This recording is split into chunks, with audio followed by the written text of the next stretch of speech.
How does the biggest star in women's basketball become the league's most hated target overnight? It should be impossible, yet here we are. Caitlin Clark, the so-called Michael Jordan of the WNBA, is getting eye pokes, cheap shots, and backhanded praise from the very people who should be protecting her.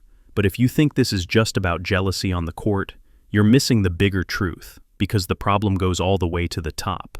And what's really happening might shock you more than anything Caitlin's done on the hardwood. It all started with one poke in the eye. Caitlin Clark was just doing what she always does, playing hard, drawing eyes, putting butts in seats. But Jacy Sheldon, the player guarding her, threw in a quick finger poke, probably accidental, probably. Then came the push. Caitlin, defending herself, shoved back. What happened next turned a routine foul into an all-out message. Marina Mabrey saw Caitlin's shove as a green light to body check her into the floor.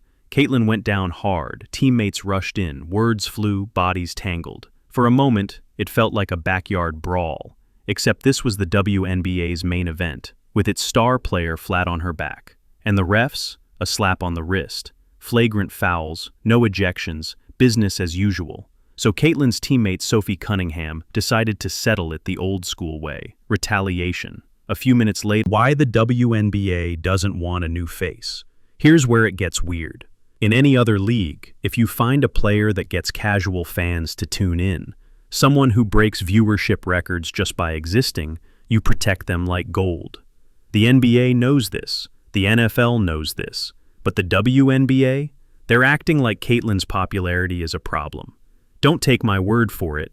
Just listen to the greatest women's basketball coach alive, Gino Auriemma.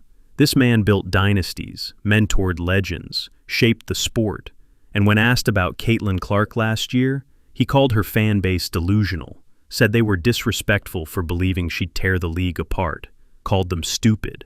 And Diana Taurasi, one of the W's biggest stars, piled on. Caitlin, she said, was in for a rude awakening. Too soft, wrong skill set, too hyped up. Imagine Coach K saying that about LeBron when he was 18, or Popovich trashing Steph Curry before he'd played an NBA game. Unthinkable, right? In men's sports, the hype is embraced. The league leans in, uses it, sells tickets, signs bigger TV deals. But for Caitlin Clark, her league wants her to stay in line. Play nice. Don't outshine the system. The numbers they can't ignore. But numbers don't care about politics. They don't care about locker room jealousy or salty veterans. And Caitlin Clark's numbers are loud. When Caitlin stepped onto a WNBA court, the league's viewership went up by triple digits, up 170% compared to the year before. 14 of the 16 most watched games last season, Caitlin was in them. Her jersey sales, best in the league. Ticket prices, sky high until she's injured. Then they crater. And yet, when the commissioner, Cathy Engelbert, wrote a puff piece about the WNBA's breakout year, Caitlin's name got buried. Twice mentioned, both times lumped in with Angel Reese and Cameron Brink.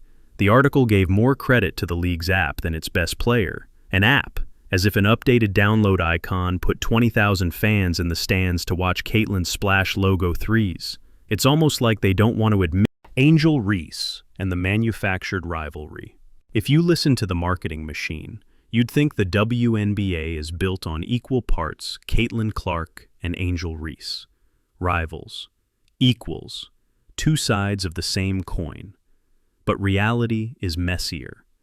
Angel Reese is good, no doubt. But Angel without Caitlin is a mid-level draw at best. Look at the Chicago Sky's home attendance. The only time they cracked 10,000 fans? When they played Caitlin's Indiana Fever.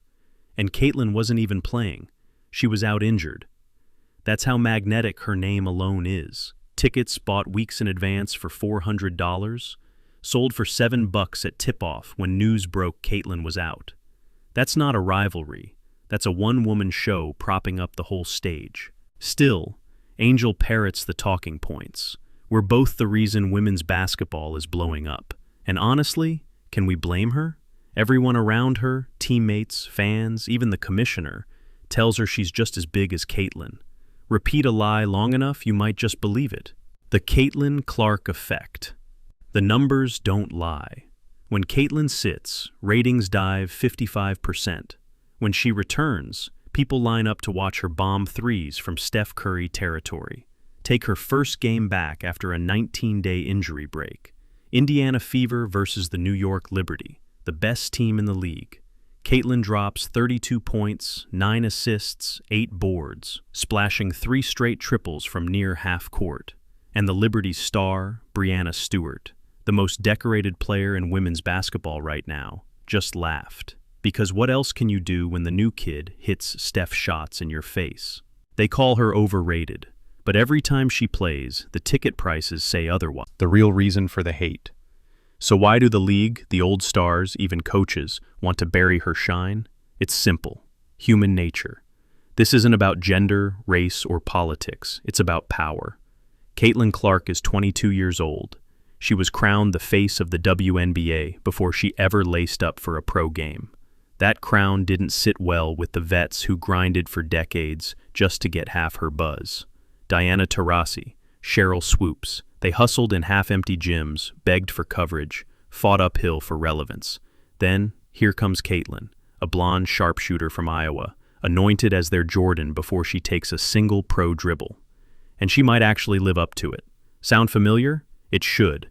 LeBron James got the same treatment when he was dubbed the Chosen One at 18.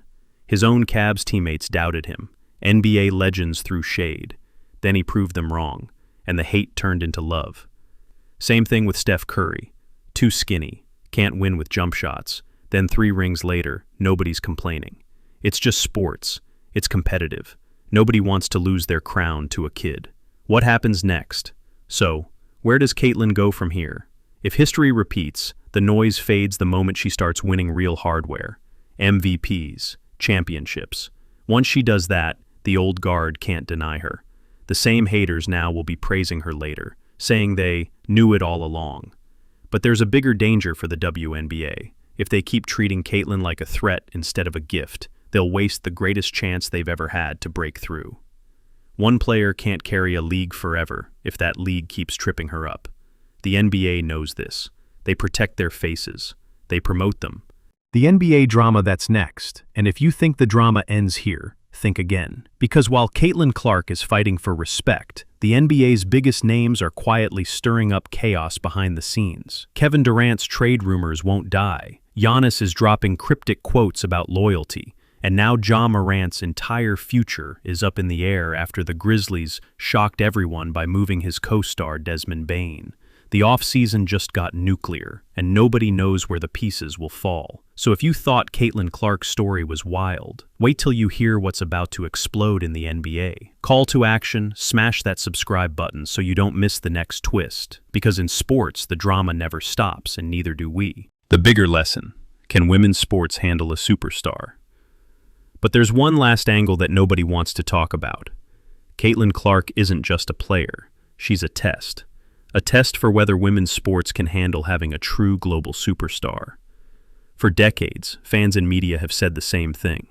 Women's sports just need more coverage, more stars, more personalities. Well, Caitlin Clark shows up, checks every box, and suddenly the system that's begged for a face doesn't know what to do with her. She's the proof that talent and personality can explode a sport overnight. She sells out arenas that were half empty. She makes casual fans care about games they never watched before. She moves the needle by herself. So why does it feel like the league is allergic to her success? Some people say it's ego. Vets feel threatened. Some say it's about control. The league wants credit to go to the brand, not the individual. But here's the truth. Big sports need big stars.